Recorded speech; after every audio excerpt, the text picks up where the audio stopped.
The most important asset that you have in your business is your people. And it is time to focus on your people. Valuing your people doesn't cost you near as much money as not valuing them. And our objective is to help you reevaluate and value your people more.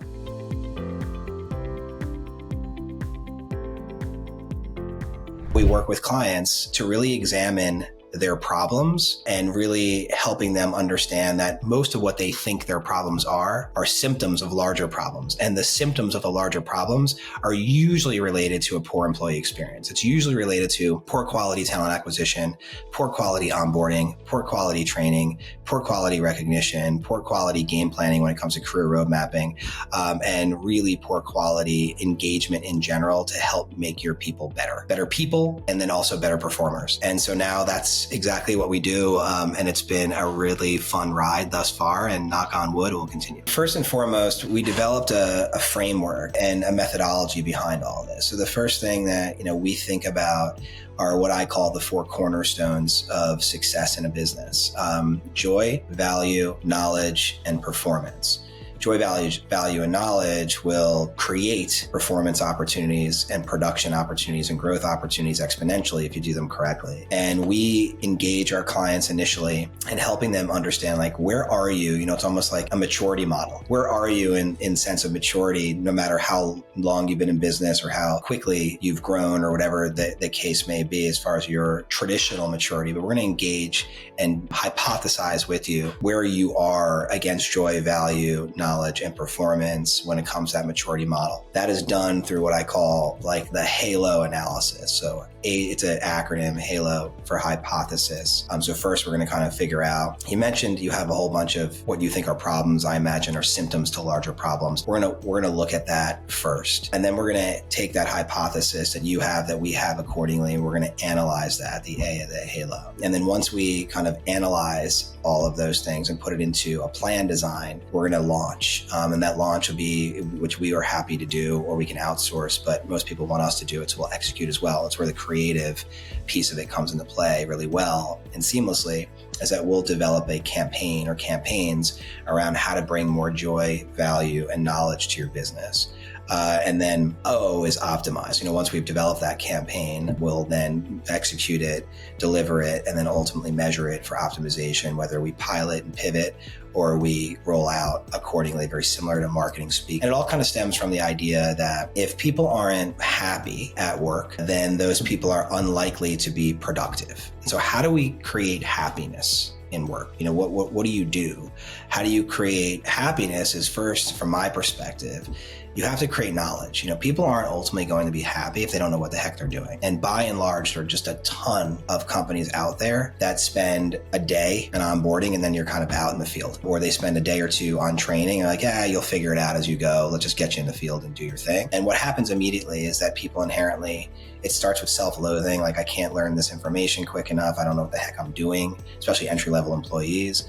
And that self-loathing of I can't becomes, well, I wasn't trained properly. I don't know what the hell I'm doing. And this guy that trained me, or lack thereof, he's the problem. So now you're blaming your managers. Now it becomes a blame game. And then once you're done blaming your manager, you typically blame the company. And the company's stupid and the leadership team is stupid and they don't know what they're doing and they're putting us out here for failure. And then you resign. And this cycle continues. So we focus on knowledge first.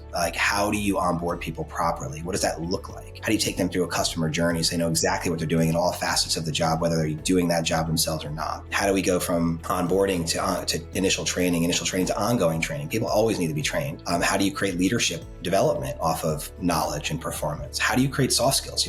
Most people don't even understand that 99% of the people that go into the workspace, especially entry-level positions, have no idea how to manage their time, how to deal with adversity, how to deal with problems at home and not bring them to the office, how to open up with people to be the best version of yourself.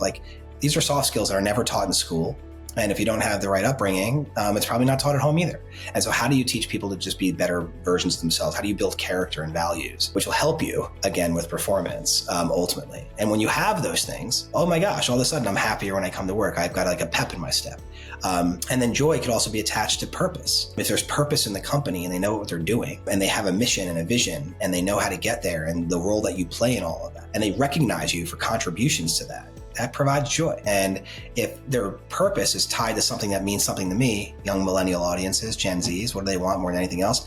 They want money, but they really want to work for something bigger than themselves. They want to help the world. They're lost audience right now, no pun intended. And they just want to work with people that actually care a little bit more than just profitability. And so if you can create, and what we do is if you can create campaigns that address those things that your audience, your employee audience wants and needs, that they find value in, that they find joy from, they create knowledge from, you will provide opportunities for people to be incredibly, incredibly productive because they do not want to leave an environment like that. Your retention goes up, your profitability goes up, overall your numbers go up, and everybody wins. And so we create the framework around those opportunities. As we develop these platforms out, these programs out, and this is all kind of internal marketing, and build some of these programs, going back to pure marketing and the production piece of all of this. The next phase of what we do, which is really where our unicorn kind of style comes into play, is that, we've got 30 years of experience, not just me, but people that work with me, 30 years of experience in marketing communication. So now that you feel really good about weaponizing your staff, weaponizing your teammates,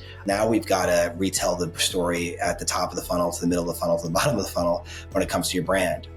So we'll do everything, from complete redesign of persona development to brand story redesign to traditional growth advertising methods and methodologies and tactics that are included in that, from awareness to intent to conversion to acquisition to loyalty. We'll develop all of those traditional marketing processes as well. That said, I have many clients that come to me based on my background, say, hey, I really want you to help me with marketing. Specifically, I don't care about the internal side of the business as much. So help me with that. So it's like, I'll work with clients initially on helping them define what they need when it comes to lead gen. It always reverses back to, this is a short-term Band-Aid goal for a much longer term problem that you have to solve. You don't have to solve it with us. I'll help you in general in your marketing plan, but I'm telling you, every single time we hit a corner and we come to a brick wall, it's because of this problem that we have to address, whether you want to do it now or later.